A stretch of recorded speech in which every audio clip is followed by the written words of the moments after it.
WhiskyJason here, whiskey from the viewpoint of an American over here in Germany, often tasting rare and exotic whiskeys. Today I have Wolfburn, not rare and exotic, 350 milliliters, fairly rare. First footing, Happy Hogmanay. That's the Scottish Gaelic word for New Year's Eve. This appeared in the middle of June here in Germany. So actually it was gift wrapped. I thought that was kind of cool.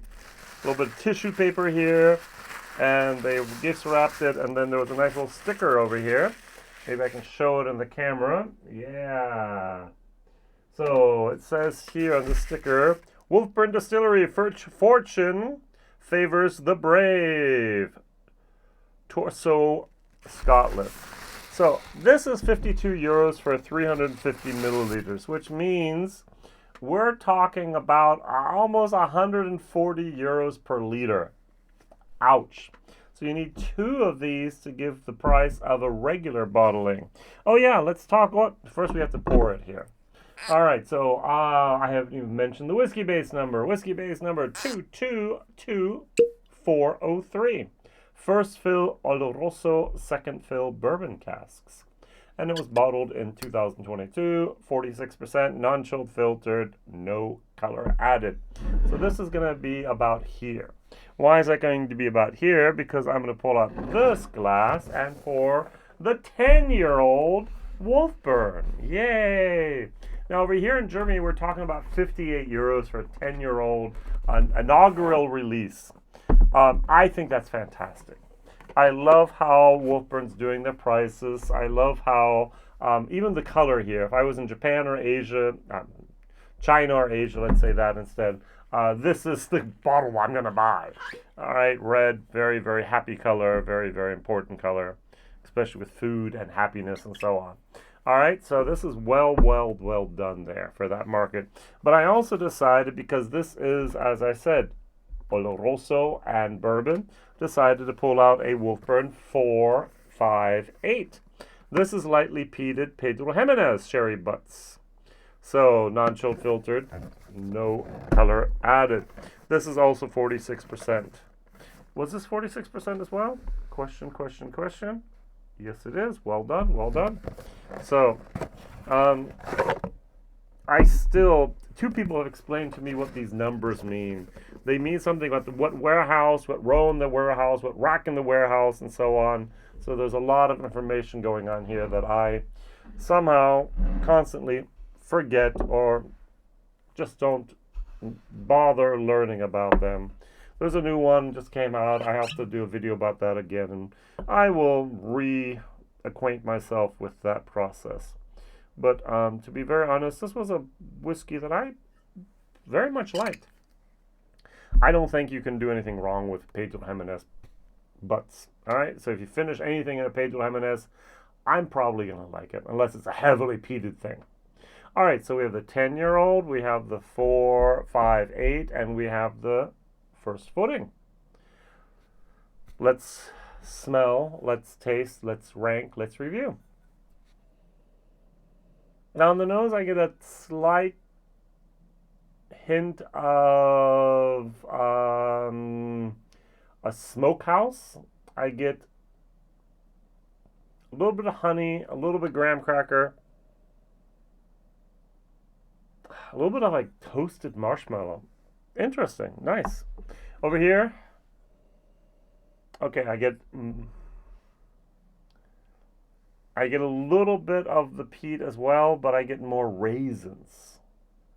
And then over here, the 10-year-old, I put this in this flight, as I'm going to call it now, on purpose because I ranted and raved about the 10-year-old.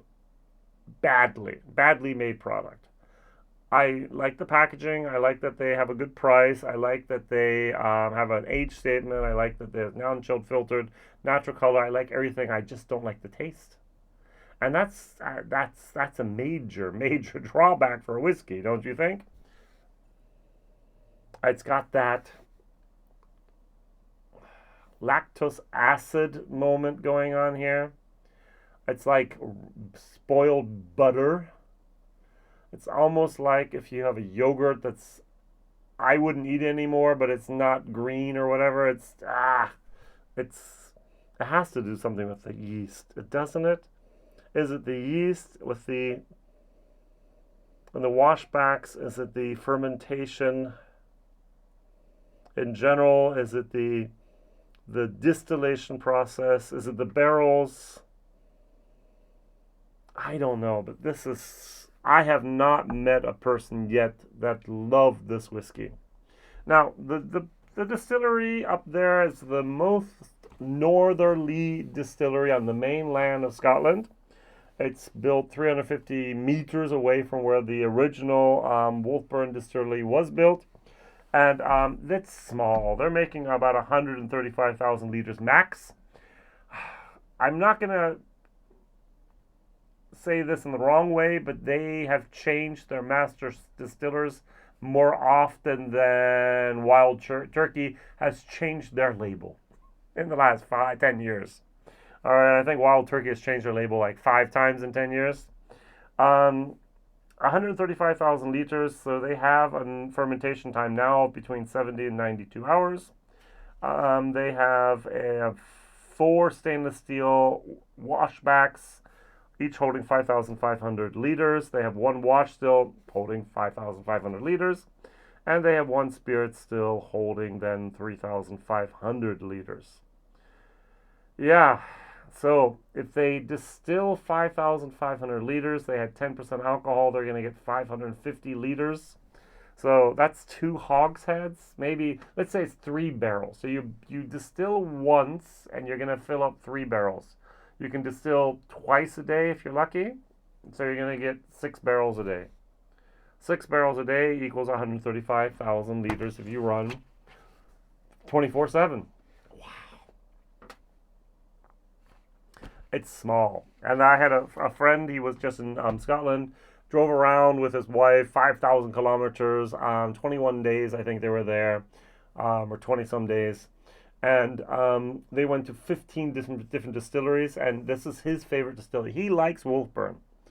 And he went in there and was like, the very first thing he thought was, this place is tiny.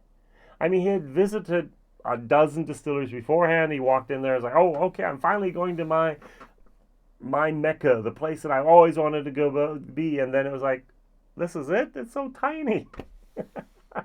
So, and also in 10 years, they've been producing now for 10 years, and no one has given them money yet to expand. I mean, put in some more washbacks, put in 2 more stills, and go for it. They're in an industrial park. Why not? So, all right, good. The first footing. Cheers.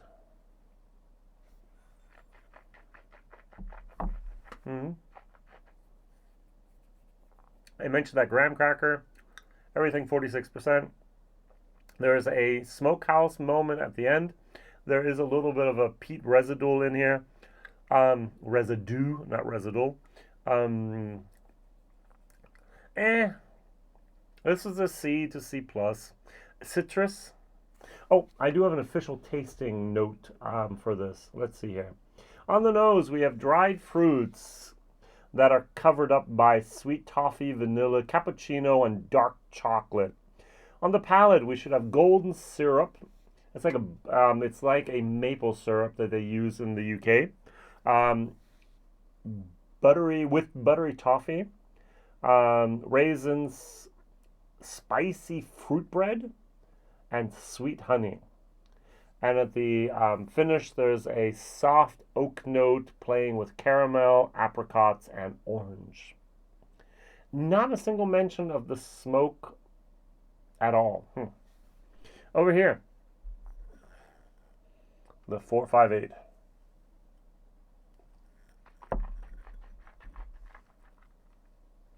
It does say lightly peated on it.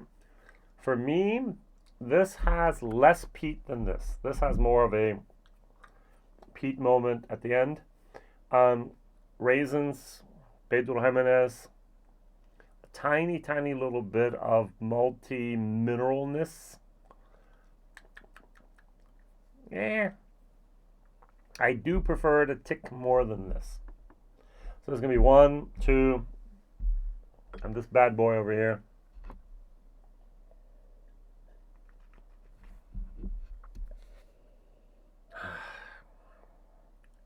As if a baby had puked on my shoulder 2 weeks ago. And I forgot to wash my shirt 2 days ago.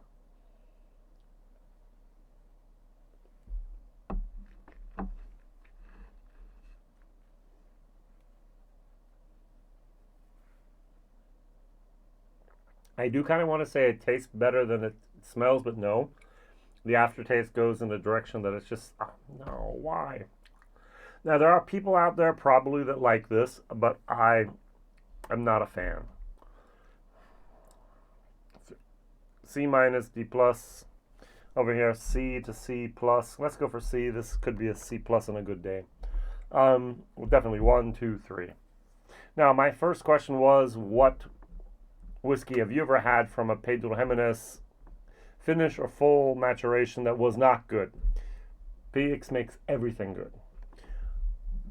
Second question, from Wolfburn's range, which product do you like the best?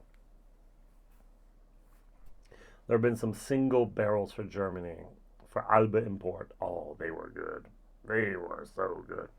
All right, so, but a lot of their core range products are limited releases, or they've had something for Father's Day, they had something for Silent Night, for Christmas, they've had something for, I think, a lot of different holidays as well.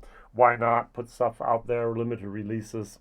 I think it's kind of weird that it arrives in Germany 6 months too late, but hey, who knows where it was and how it landed here. All right, thank you very much for watching, liking, subscribing, telling others. So, what is your favorite Wolfburn product? Thank you very much. Tell others. See you soon. Bye-bye.